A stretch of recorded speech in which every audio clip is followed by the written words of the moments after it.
have any values that are non-negotiable that you look for in other people?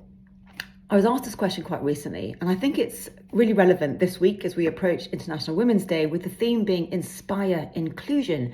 Because if we think about that, that means that we are working inclusively with people from different cultures who have got different upbringings to us.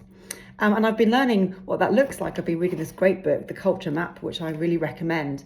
And there's lots of great things from this book. But one of the things I took away is that, our culture is really the sum of the values and the beliefs that we're brought up with. So if we are working inclusively with different cultures, we might be working with people who have different values to us. And I think that's an interesting challenge, because you hear lots of organizations saying, we're a values-driven company, we attract people with, like-minded kind of values, that kind of thing. So maybe the challenge there is, actually, how sacred are your values to you? Are you prepared to be open-minded about your values and learn from other people? Because actually, I think if we reflect, your values probably have changed as you've kind of gone through life. So that's the first challenge. The second thing is, even if those values are sacred to you, how they show up and how they manifest might change. So for example, my top value is be classy, okay?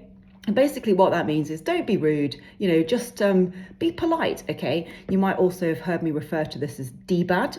I'll let you work out what that stands for. But I realised that maybe some people won't appreciate that language, and I wanted to be inclusive. So let's go with be classy. That is my top value. And on a very good day, that's how I live my life. On most days, I just try really hard not to fall too far short of it, okay? But of course, being polite, well, that looks different depending on where you go, how direct you are in how you give your feedback, whether or not you finish the food on your plate, whether you make eye contact. These all are different depending on where you go. So how you show up as a polite person will change.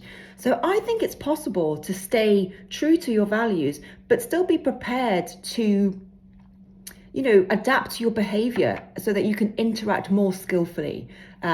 So again, second challenge is, if that value is sacred to you, are you prepared to adapt your behavior so that, you can interact more skillfully?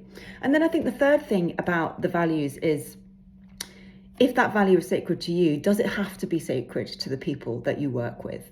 Again, going back to that sort of cultural diversity, they might have different values. And yes, my top value is be classy. But you know what? If the people around me don't live by that value, actually a lot of the time I'm kind of relieved. It lets me off the hook when I've had a bad day.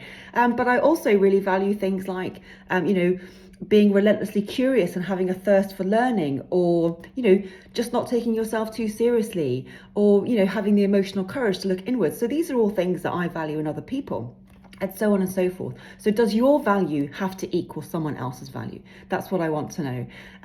I'd love to know what you think about this as we approach International Women's Day, and as we continue to think about how we can foster inclusion in this highly connected world that we live in. All right, comment below. Take care. Bye.